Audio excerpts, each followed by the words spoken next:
All right, guys, I'm going to do something a little different here. This is going to be a bonus episode of Hawk Droppings. It's going to be shorter than a normal episode, but it's something that I want everybody to be able to hear. So I'm going to do it that way so that it goes on that tier. So even non-paying subscribers can hear it, and it'll be widely available. So a couple things. Think back to 2016. What put Donald Trump over the top to win the Electoral College on election night, even though he did not win the popular vote? He won 5 swing states: Arizona, Georgia, Michigan, Pennsylvania, and Wisconsin. In 2020, what put Joe Biden over the top and gave him an electoral college win, even though he did win the popular vote by 7 million votes? He won 5 swing states: Arizona, Georgia, Michigan, Pennsylvania, and Wisconsin. Now, currently, Donald Trump has slim leads according to polling, and we're going to talk about polling here in a minute. That's the whole point of this bonus episode. But in Michigan, Pennsylvania, and Wisconsin, I think those are Joe Biden's 3 best shots out of those 5. If he wins those 3 and all the states he won last time, he gets reelected. Arizona and Georgia are just gravy. Georgia, I don't think he's going to win this time. Excuse me. Pardon me. Sorry about that. I just burped. But it's also very important to note that Michigan, Pennsylvania, Wisconsin, and Arizona, of all states, have a Democratic governor, a Democratic lieutenant governor, a Democratic secretary of state, and a Democratic attorney general.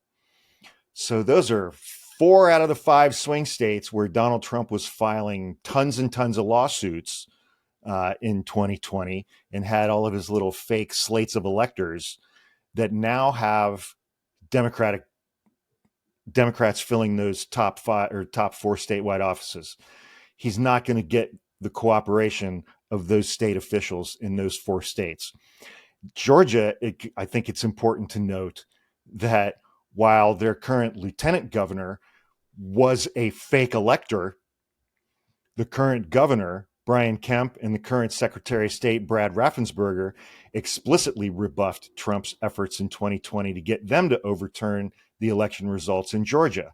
So Trump's going to hit a brick wall in all 5 of these swing states if he tries to pull any of the bullshit that he tried to pull in 2020. So that kind of frames where we're coming from. But, okay, let's move over to polling. I found a really great article this week, and this is why I'm doing this episode. I found a really good article this week on a website called Daily Kos. It's the word daily, DAILYKOS. It's a website that I've been reading for 15 years at least. I think they even run it out of the Bay Area over in Berkeley. And the way the Daily Kos works is they have a lot of folks who submit articles, and those folks usually go under nicknames and stuff like that. So this is an article by one of their contributors named Lojo, L-O-J-O. The title of the article is "The Data Say We Are Winning, Even Though the Media Say We Are Not." Yeah. And Lojo is someone who has worked on many, many campaigns, and so has been part of the polling process, the data process, and the analyzation of that data process for 15 or 20 years. And I'm just going to read you the first couple of paragraphs here.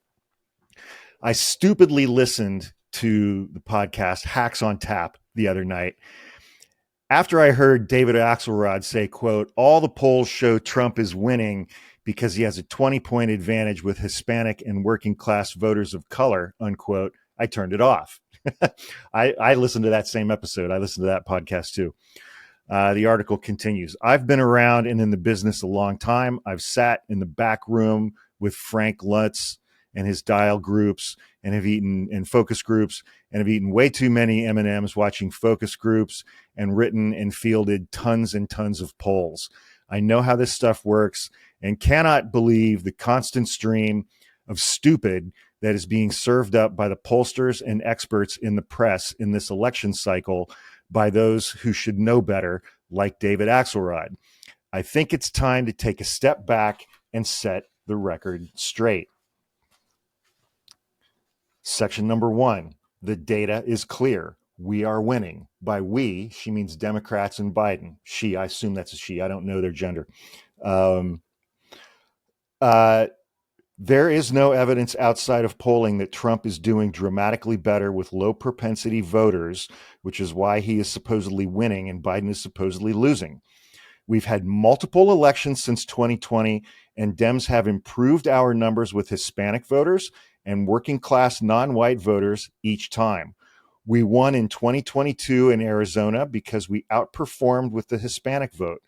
We won the most recent special election in New York's 3rd congressional district in 2024 because we outperformed prior numbers with Asian American Pacific Islander vote. And there is evidence that Biden is going to get a significant share of disaffected 2020 voters, Trump voters, who voted for Haley by 30 to 40 points in the primaries. We just saw it. Remember, these are polls of actual voters. There is no better model for the voting day electorate.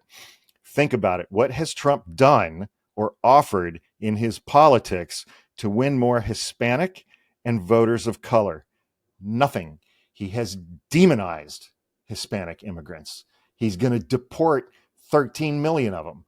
He's going to put the military across the southern border.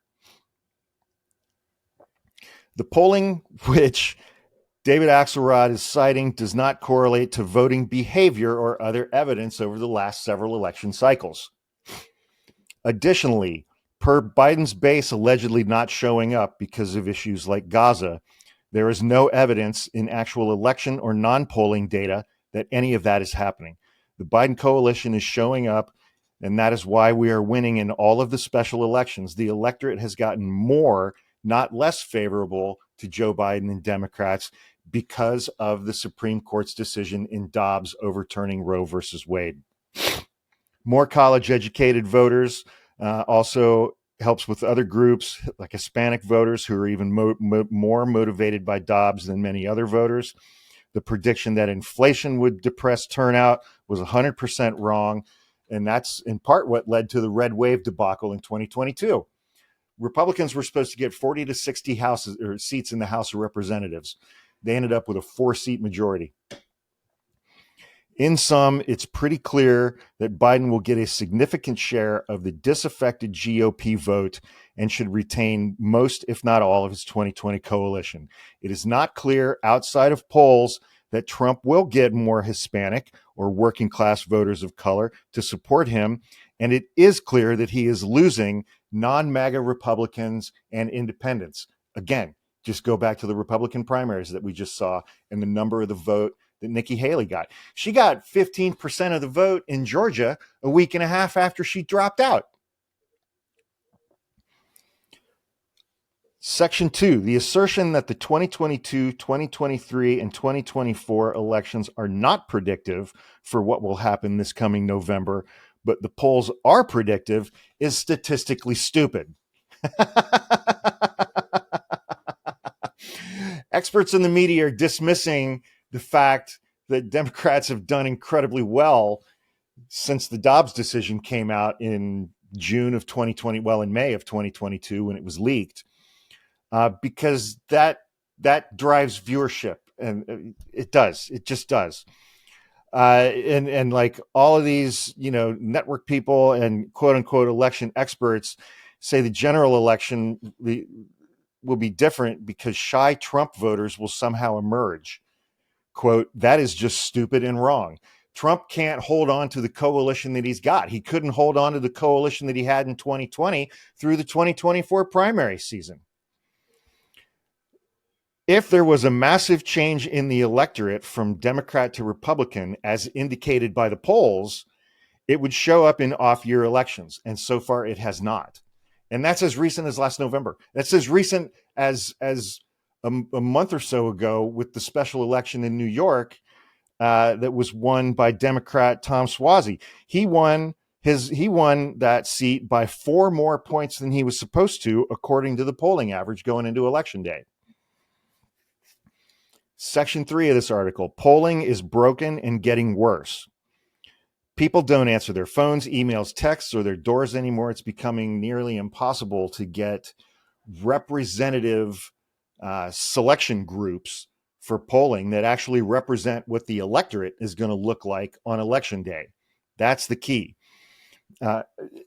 As a result, polling is getting less accurate and less robust. That's why the red wave was missed.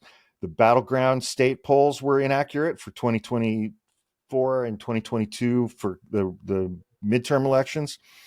The polls have been off by as much as 4 to 8 points in recent elections. Trump's actual vote total, this is about the primaries. Trump's actual vote total has underperformed the final polling average in almost every primary state by 6 to 20 points. That is massive.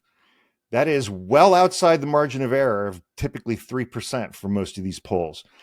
So essentially what that translates to is that Trump voters are being overrepresented by 6 to 20 points in these nationwide polls that we're looking at. And that's one of the reasons why you can never trust nationwide polls, apart from the fact that we don't elect a president on a nationwide vote.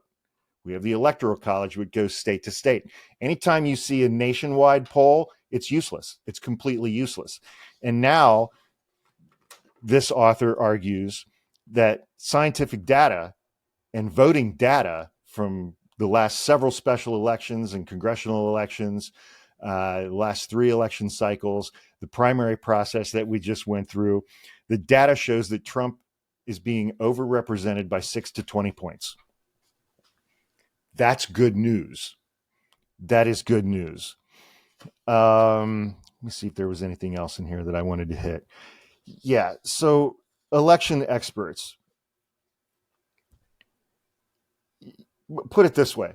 It's becoming more and more and more and more expensive to get accurate polling. It's become more and more and more difficult to actually complete and obtain accurate polling.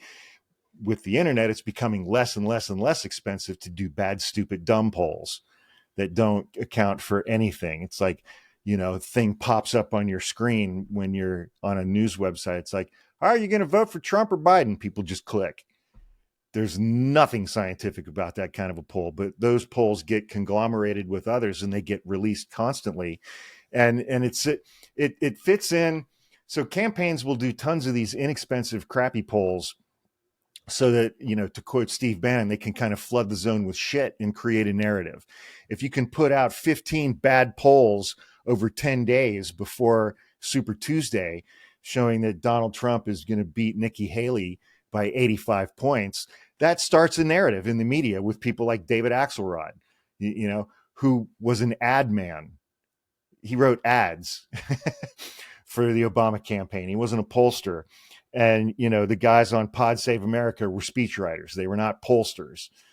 And, so it's like you get a lot of these people who are not pollsters who have not done polling in major nationwide or statewide campaigns that are talking about polls. And they're a little bit out of their depth when they're doing so, but it creates a media narrative and it feeds in a media narrative and it creates momentum behind a media narrative. And I think that's a lot of what we've been seeing. So, all right, that's all that I wanted to cover in that. But, essentially it's like I found this article and I found that data about Wisconsin, Michigan, and Pennsylvania. And so I wanted to do this episode to give everybody a little bit of a pick-me-up. Like there's a light at the end of the tunnel kind of thing, and the polls are not what they look like. And that statement that the polls have been off by 4 to 8 points, going back to 2016 is 100% accurate. And Trump and Republicans have been overrepresented in those polling results, as was just made painfully clear by Trump's whole primary season that he just went through with Nikki Haley. Yeah, his numbers in the polls as compared to the votes actually cast, his numbers in the polls were overrepresented by 6 to 20 points. And I think that translates to nationwide polling as well. So hopefully the media will start to pick up on this and give that narrative as much room, time, space, and volume as they give to narratives from people like David Axelrod. So, but it was good news, and I don't often bring good news to hawk droppings. And so I wanted to bring some good news to hawk droppings. So we'll get this episode up as soon as we can, maybe by Friday or first thing Saturday. So anyway, hope everybody has a great weekend, and we'll see you guys soon.